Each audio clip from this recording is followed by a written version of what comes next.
السلام علیکم عزیز طلباء و طالبات، ہم آج اپنے نئے لیکچر کے ساتھ حاضر خدمت ہیں۔ مجھے امید ہے کہ کل حرف جار، حرف عطف، حرف شرط اور حرف ندا کو آپ نے بہت اچھے طریقے سے سمجھ لیا ہوگا۔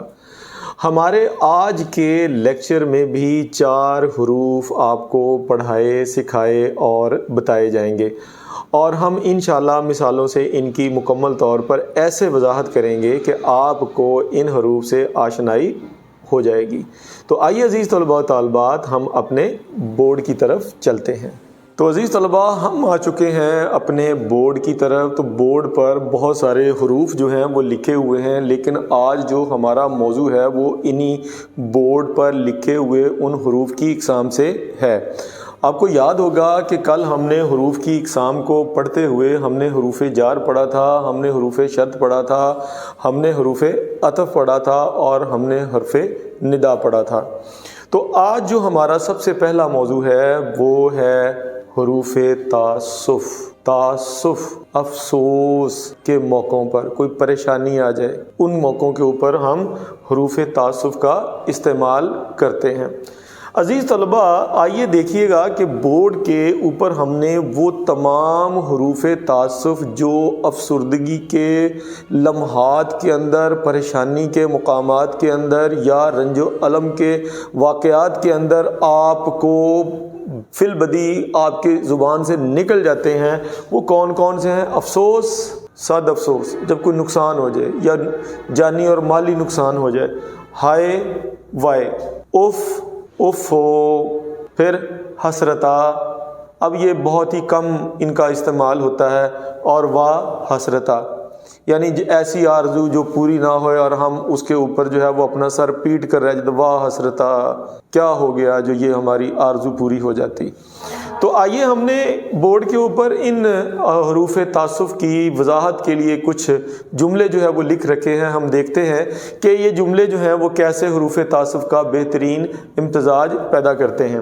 دیکھیے گا، افسوس کے فوراً بعد میرے عزیز طلباء و طالبات دیکھیے گا کہ ہم نے یہاں پر کیا علامت استعمال کی ہے؟ علامت ندائیہ۔ یاد رکھیے گا، جب بھی کسی کو پکارا جائے گا تو اس کے ساتھ علامت ندائیہ کا استعمال لازمی طور پر کیا جائے گا۔ افسوس، انسان غفلت کا شکار ہو گیا ہے۔ اب اس میں آپ دیکھیے گا کہ افسوس جو ہے یہ کیا ہے؟ حروف تعسف کے زمرے میں آتا ہے۔ یہاں پورے جملے کے اندر انسان کی غفلت کے اوپر اس افسوس کا اظہار کیا جا رہا ہے۔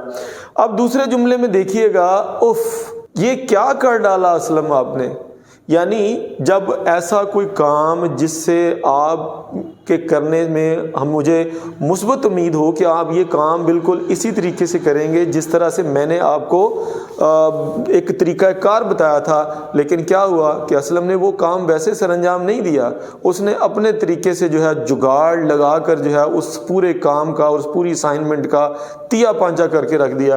تو اس وقت جو ہے کہا جاتا ہے کہ یہ کیا کر ڈالا اسلم آپ نے، اف۔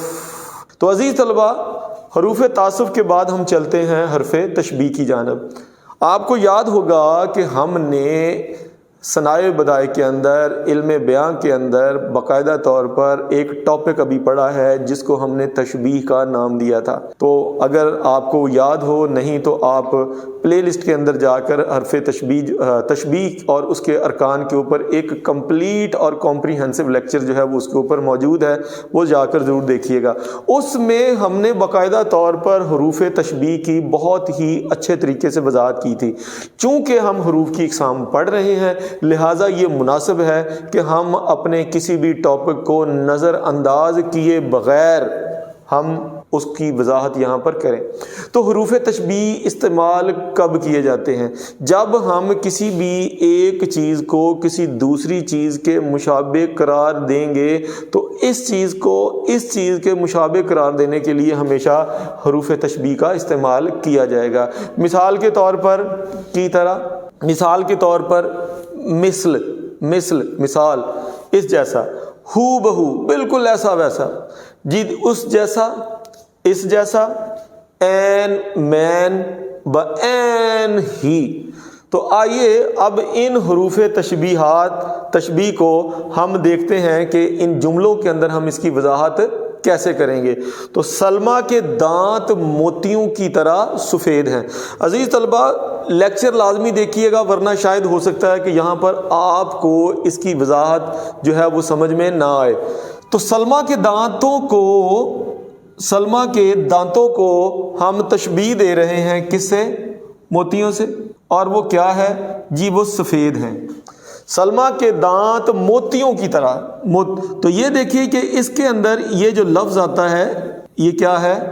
یہ ہے حرف تشبیہ، موتیوں کی طرح سفید ہے۔ اب دونوں کے درمیان یعنی سلمیٰ کے دانتوں اور موتیوں کے درمیان جو وجہ مشترک ہے وہ کیا ہے؟ سفید ہے۔ اس لیے میں بار بار کہہ رہا ہوں کہ آپ نے تشبیہ کا لیکچر جو ہے اس کو لازمی طور پر پلے لسٹ میں سے سرچ کر کے آپ نے دیکھنا ہے۔ تو دیکھیے گا ٹیپو سلطان شیر کی طرح بہادر ہے۔ ہم یہاں پر جیسا بھی لگا دیتے، فرض کریں کہ اگر ہم یہاں پہ جیسا لگا دیتے، ٹیپو سلطان شیر جیسا بہادر تھا، تو یہ جیسا جو تھا یہ بھی حرف تشبیہ ہوتا، تو یہ کی طرح جو ہے یہ بھی حرف تشبیہ ہے۔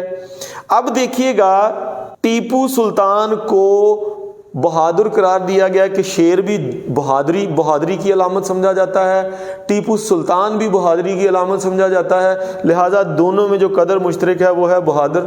آئیے ہم تیسرے اپنے جملے کی طرف چلتے ہیں۔ بے مثل نے بے مثل کو بے مثل بنایا۔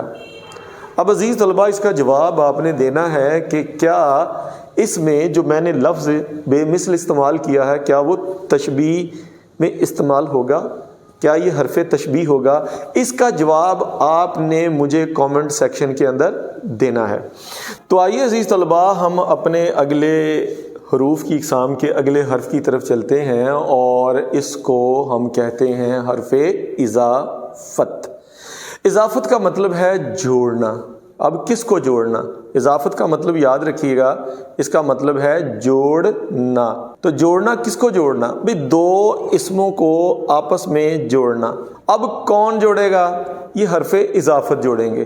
تو ہم پہلے یہ دیکھتے ہیں کہ حرف اضافت جو ہیں وہ ہیں کیا کیا۔ تو تعریف ہم نے کیا کی کہ دو اسموں کو ملانے والے جو حروف ہوں گے ان کو ہم کہیں گے حرف اضافت کہیں گے۔ تو اضافت کا مطلب جو ہے وہ میں نے آپ کو بتا دیا ہے، وہ ہے جوڑنا۔ تو عزیز طلبہ دیکھیے گا یہاں پر کا، کے، کی، یہ عمومی طور پر جو حرف اضافت استعمال کیے جاتے ہیں سب سے زیادہ وہ یہی ہے، کا، کے اور کی۔ تو را، رے، ری، نا، نے اور نی، تو یہ سارے کے سارے حروف جو ہیں عزیز طلبہ یہ حروف اضافت کہلاتے ہیں۔ آئیے اب ہم دیکھتے ہیں کہ جملوں میں حروف اضافت کی پہچان ہم کیسے کریں گے۔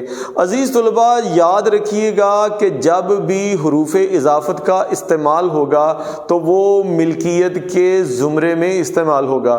مثال کے طور پر اسلم کا پین، اسلم کا پین، تو اسلم جو ہے یہ اسم ہے، پین جو ہے یا قلم جو ہے یہ بھی اسم ہے، لیکن دونوں کے درمیان دونوں اسموں کو جوڑنے والا جو حرف ہے وہ ہے حرف اضافت۔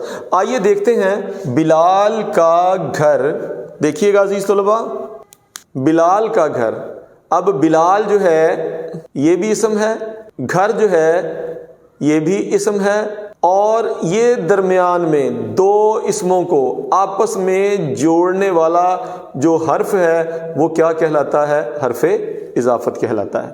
تو بلال کا گھر سکول کے قریب ہے۔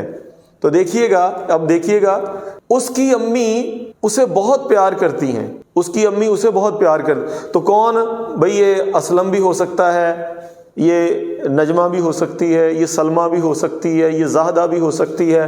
تو اس کی امی، اس کی امی، کس کی امی؟ اس۔ اب اس یہاں پر بطور کیا استعمال ہوا ہے؟ یہ بطور فاعل استعمال ہوا ہے، اور یہ فاعل مذکر بھی ہو سکتا ہے اور یہ فائل جو ہے یہ بطور عزیز طلبہ مؤنث بھی ہم اس کو استعمال کر سکتے ہیں۔ تو دیکھیے گا اس کی امی اسے بہت پیار کرتی ہے، تو کیا ہوا کہ اس کی امی، اب یہ بھی اسم ہے امی بھی اسم ہے، تو دونوں کے درمیان میں جو حرف اضافت استعمال ہوئی ہے وہ کیا ہوئی ہے؟ کی، کاف چھوٹی کی۔ تو مجھے امید ہے کہ حرف اضافت سیکھنے کے بعد ہمیں اچھی طرح سے اندازہ ہو گیا ہوگا کہ ایک تو یہ ملکیتی زمرے میں آتے ہیں، اور دوسرا یہ دو اسموں کو آپس میں ملانے کے لیے استعمال ہوتے ہیں۔ ہمارا جو اگلا حرف جو ہے یہ حرف استفہام ہے۔ کیا ہے؟ حرف استفہام ہے۔ یاد رکھیے گا ایک بہت سی موٹی سی بات آپ کو میں بتانے لگا ہوں، کیا کہ کسی بھی جملے میں کیوں آ جائے، کب آ جائے، کہاں آ جائے، کیسا آ جائے، کتنا آ جائے، کہاں آ جائے، کتنی آ جائے، کیا آ جائے، تو سمجھ لیجئے گا کہ جس جملے کے اندر ایسے سوالیہ کانسیپٹ، ایسے سوالیہ مفہوم جو ہیں وہ موجود ہوں، تو سمجھ لیجئے گا وہ حروف جو ہیں وہ حروف استفہام کہلائیں گے۔ کیا کہلائیں گے عزیز طلبہ؟ حروف استفہام کہلائیں گے۔ تو حروف استفہام کی پہچان بھی ہم کیے دیتے ہیں جی۔ دیکھیے گا کیا، وہ تمہارا کیا لگتا ہے، کب، تم کب سے یہاں پر کھڑے ہو، کون کون لاہور جانا چاہتا ہے، کہاں، آپ کہاں رہتے ہیں، کس کا، یہ بورڈ مار کر کس کا ہے، دیکھیے گا کس کو، کیسا، کیسی، کیسے، کتنا، کتنی اور کتنے۔ تم نے یہ قلم کتنے میں خریدا؟ اب دیکھیے گا کہ میں نے جتنے بھی عزیز طلباء جملے بولے ہیں، ان تمام جملوں کے اندر جو مفہوم نکل کر سامنے آ رہا ہے وہ کیا ہے کہ ان میں ایک ایسا حرف استعمال ہوا ہے جس نے ان تمام جملوں کو ایک سوالیہ شکل دے دی ہے، اور وہ سوالیہ شکل دینے کے اندر حروف استفہام کا بہت بڑا کردار ہے۔ تو آئیے دیکھتے ہیں وہ کب سے اس مکان میں رہ رہا ہے۔ دیکھیے گا عزیز طلباء، اب دیکھیے گا آ گیا، یہ کب آ گیا، تو یہ حرف استفہام ہے۔ آپ بلا وجہ میرا پیچھا کیوں کرتے ہیں، کیوں کرتے ہیں، تو یہ حرف استفہام آ گیا۔ اب دیکھیے گا کسی کو، کسی کا، اب دیکھیے گا یہاں پر یہ جملہ کسی کو، کسی کا، کتنا اور کیسا لگاؤ ہے۔ آپ تو جانتے ہیں بھئی، آپ تو جانتے ہیں کہ کسی کو کسی سے کتنا اور کیوں لگاؤ ہے۔ اب اس ایک جملے کے اندر میں نے بے شمار حروف استفہام جو ہے اس کا استعمال کر دیا ہے۔ عزیز طلباء، آپ نے کرنا کیا ہے کہ کچھ ایسے جملے آپ نے بنانے ہیں کہ جن جملوں کی مدد سے آپ کامیاب ہو جائیں گے کہ آپ کو حروف استفہام جو ہے وہ آ گئے ہیں۔ لیکچر جو ہے وہ بہت ہی دلچسپ مرحلے میں داخل ہونے والا ہے، کیونکہ آج کا لیکچر ہمارا حروف کی اقسام کے حوالے سے آخری لیکچر ہے۔ تو آئیے ہم دیکھتے ہیں کہ آج ہم کون سے حروف پڑھنے جا رہے ہیں۔ تو آج کا ہمارا سب سے پہلا جو حرف ہے وہ ہے حروف تحسین۔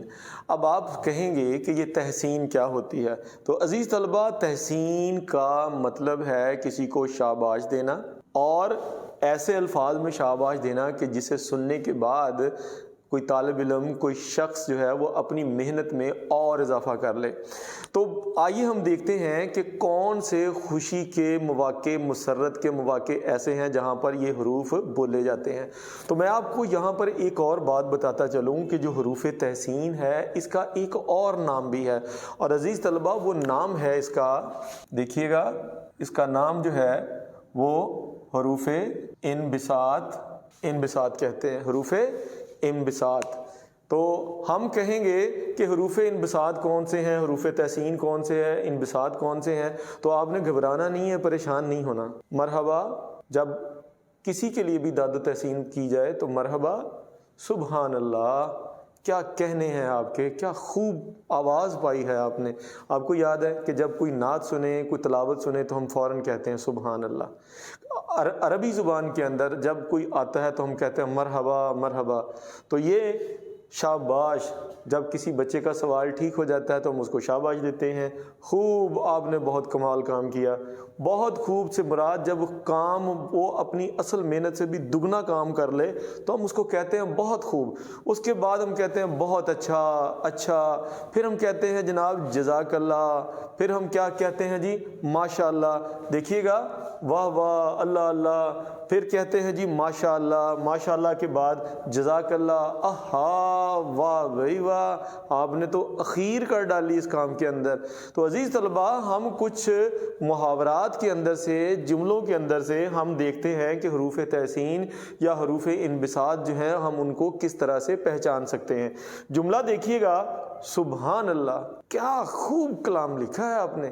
جب شعراء کرام ایک دوسرے کی تعریف کرتے ہیں تو زیادہ تر جو داد و تحسین کرتے ہیں یا تو وہ کہتے ہیں واہ واہ واہ واہ واہ واہ، کیا کہنے، خوب، بہت خوب، کمال۔ تو یہ سبحان اللہ، کیا خوب کلام لکھا ہے۔ پھر دیکھیے گا یہاں پر جو حروف انبساط آئے گا بیٹا، وہ کون سا آئے گا؟ سبحان اللہ۔ تو جب استاد اپنے بچے کو شاباش دے گا تو کیا کہلائے گا؟ شاباش۔ تو یہ حروف انبساط ہوگا۔ مجھے امید ہے حروف تحسین اور حروف انبساط آپ کو سمجھ آ گئی ہوگی۔ تو اب ہم چلتے ہیں اپنے اگلے حرف کی طرف۔ بھئی جہاں تعریف ہوتی ہے وہاں پر تحقیر بھی ہوتی ہے، نفرین بھی ہوتی ہے، ناپسندیدگی کا اظہار بھی کیا جاتا ہے۔ تو ایسے وہ کون سے حروف ہیں کہ جب کوئی کام کسی کو پسند نہ آئے یا ایسا کام کریں جو آپ کی شخصیت کے بالکل برعکس ہو تو ان مواقعوں کے اوپر جو ہے وہ کون سے الفاظ جو ہے وہ بولے جاتے ہیں اور ہمیں سننے کو ملتے ہیں۔ مثال کے طور پر لعنت، بھئی لعنت ہے تم پر جو اتنا گھٹیا کام تم نے کیا ہے۔ یہ عمومی طور پر اس قسم کی پھٹکار، لعنت، تف جو ہے وہ بہت ہی کوئی ایسا کام کرنے پر ملتی ہے کہ جو انسان کی شخصیت کے بالکل خلاف ہے۔ ہزار لعنت، تف۔ عمومی طور پر آج اگر کسی سے اردو دان جو ہے وہ تو اس بات کو جانتے ہیں کہ تف جو ہے اس کا مطلب جو ہے وہ کوئی اچھا نہیں ہے۔ تو اگر آپ عمومی طور پر کسی لفظ کو کہہ دیں بھئی تف ہے تم پر، تو وہ اگلا بندہ مخمصے میں پڑ جائے گا کہ یہ کیا کہہ ڈالا ہے مجھے، تو وہ سمجھے گا نہیں آپ کی بات کو۔ پھٹکار، چھی چھی چھی چھی چھی۔ تو اس کے بعد دیکھیے گا اخ تھو، آپ نے دیکھا ہوگا اخ تھو کھٹے ہیں۔ تو یہ وہ والا کام ہے کہ جب کوئی چیز آپ کی دسترس میں نہ آئے تو ہم کہتے ہیں کہ اخ تھو کھٹے ہیں، لیکن یہاں پر اخ تھو جو ہے یہ نفرین کے زمرے میں استعمال ہوتا ہے۔ اب دیکھیے گا تف ہے جھوٹ بولنے والے پر، یعنی جھوٹ بولنے والے پر لعنت ہے۔ لعنت، ہزار لعنت، تف جو ہے افسوس بھی ہے، صد افسوس بھی ہے۔ تو یہ کیا ہے؟ تف۔ اس کے بعد دیکھیے گا تف جو ہے یہ کیا کہلائے گا؟ حرف نفرین کہلائے گا۔ پھر دیکھیے گا چھی چھی چھی چھی چھی چھی۔ یار یہ کیسا کام کر دیا آپ نے؟ آپ کام کرنے سے پہلے دیکھ تو لیتے کہ یہ کام آپ کے کرنے والا ہے یا نہیں۔ تو ایسے مواقعوں کے اوپر پھر جو ہے ناپسندیدگی کے طور پر جو ہے وہ چھی چھی چھی چھی کا لفظ بولا جاتا ہے۔ تو مجھے امید ہے کہ حروف نفرین جو ہے وہ آپ کو سمجھ آ گیا ہوگا۔ آئیے اب ہم اپنے اگلے حرف کی جانب عزیز طلباء چلتے ہیں۔ آپ بیمار ہوتے ہیں تو آپ اسکول سے چھٹی لیتے ہیں، چھٹی کی درخواست بھیجتے ہیں، وجہ بھی بتاتے ہیں۔ تو علت جو ہے، علت کہتے ہیں وجہ کو۔ جب آپ کسی بھی کام نہ کرنے کی کوئی دلیل پیش کرتے ہیں، کوئی وجہ بیان کرتے ہیں، تو ایسے حروف جملوں کے اندر پہلے جملے کی وضاحت کے طور پر استعمال کیے جاتے ہیں، جس کو عزیز طلباء و طالبات ہم کیا کہتے ہیں؟ حروف علت۔ اب دیکھیے گا حروف علت کون کون سے ہیں۔ کیونکہ اسلم آج اسکول نہیں آیا کیونکہ وہ بیمار تھا، یہ علت آ گئی، اس کی وجہ آ گئی۔ اب اس لیے بنا بری اس وجہ سے، چونکہ، چنانچہ، لہذا، پس، تاکہ، بائیں وجہ، یہ سارے کے سارے حروف جو ہیں عزیز طلباء و طالبات یہ کیا کہلاتے ہیں؟ حروف علت کہلاتے ہیں۔ آئیے ہم کچھ جملوں سے ان کی سمجھ لیتے ہیں۔ سچ بولو کیونکہ سچے کی ہر جگہ عزت ہے۔ اب دیکھیے کہ سچ بولو کیونکہ، اب یہ کیا ہے؟ یہ یونیورسل ٹروتھ ہے، سچ بولو۔ تو کیونکہ اب ہم نے یہاں پر کیونکہ جیسے ہی لگایا تو سچے کی ہر جگہ عزت ہے، اس نے اور اس نے دونوں نے مل کر جو ہے اس کیونکہ نے پہلے دونوں جملوں کو ملا کر کیا وجہ، اس کی وجہ بیان کر دی ہے کہ اگر جب تک اس کے درمیان میں علت کا استعمال نہیں ہوگا تب تک یہ جملہ جو ہے اپنے مفہوم کے لحاظ سے ناقص رہے گا۔ محنت کرو تاکہ کامیاب ہو جاؤ، اب دیکھیے گا یہاں پر اگر تاکہ نہ ہو، محنت کرو کامیاب ہو جاؤ، محنت کرو کامیاب ہو جاؤ، یہ ہم کہہ دیتے ہیں کسی کو موٹیویشن دینے کے لیے محنت کرو کامیاب ہو جاؤ، لیکن جب ہم یہ کہیں گے کسی کو زور دے کر کیا محنت کرو تاکہ کامیاب ہو جاؤ، تاکہ تم کامیاب ہو جاؤ، تو یہ تمام حروف جو ہیں کیونکہ اس لیے بنا بنی چونکہ چنانچہ لہٰذا بائیں وجہ یہ سارے حروف جو ہیں عزیز طلبہ کیا کہلاتے ہیں؟ حروف علت کہلاتے ہیں۔ تو ہم اب اگلے حرف کی جانب بڑھ رہے ہیں، تو ہمارا اگلا حرف ہے حرف بیاں۔ جب ہم اپنی ہی بات کی وضاحت کے لیے ایسے حروف کا استعمال کریں کہ جس کے بغیر ہم اپنی بات کی وضاحت نہ کر سکیں، وہ کون سا حرف ہے؟ وہ ہے جی کہ کیا استاد نے کہا کہ، امی کہتی ہیں کہ میرے لیے چائے بنا ڈالو، اب کہ کا لفظ آ گیا۔ اب آپ دیکھیے گا تاکہ مبادہ یہ پرانی زبان کے اندر استعمال کیا جاتا تھا، لیکن آج کل جو ہے وہ یہ بھی الفاظ جو ہیں وہ یہ کثرت سے استعمال نہیں ہوتے۔ دیکھیے گا ذرا، میں نے بورڈ کے اوپر ایک شعر لکھ رکھا ہے، بڑھاؤ نہ آپس میں ملت زیادہ۔ آپس میں ملت کہتے ہیں میل جول کو، یہ ملت قوم نہیں ہے، یہاں پر مراد ہے میل جول۔ مبادہ ایسا نہ ہو، یہاں سے مراد یہ ہے ایسا نہ ہو، بھی کیسا نہ ہو کہ ہو جائے نفرت زیادہ۔ اب دیکھیے گا یہاں پر ہم نے نفرین لفظ استعمال کیا جو نفرت کی علامت ہے۔ آپ نے دیکھا ہوگا زندگی کے معاملات کے اندر کہ جہاں بھی تعلقات حد سے زیادہ بڑھ جائیں گے وہاں پر بڑی جلدی جو ہے وہ نفرت کا بیج جو ہے وہ بو دیا جاتا ہے۔ تو عزیز طلبہ، حروف بیاں مبادہ دیکھ لیجئے گا، مبادہ ایسا نہ ہو، تاکہ اس کے بعد کیا، استاد نے کہا کہ، امی نے کہا کہ میرے لیے چائے بناؤ، تو یہ آج تو جی عزیز طلبہ، حرف بیاں پڑھنے کے بعد الحمدللہ ہم نے حروف کی اقسام والا لیکچر جو ہے وہ پڑھ لیا ہے، اور مجھے امید ہے کہ آپ کو سمجھ آ گئی ہوگی۔ چینل کو لائک کر لیں، سبسکرائب کر لیں اور اپنے دوستوں کے ساتھ اس کو شیئر کر لیں۔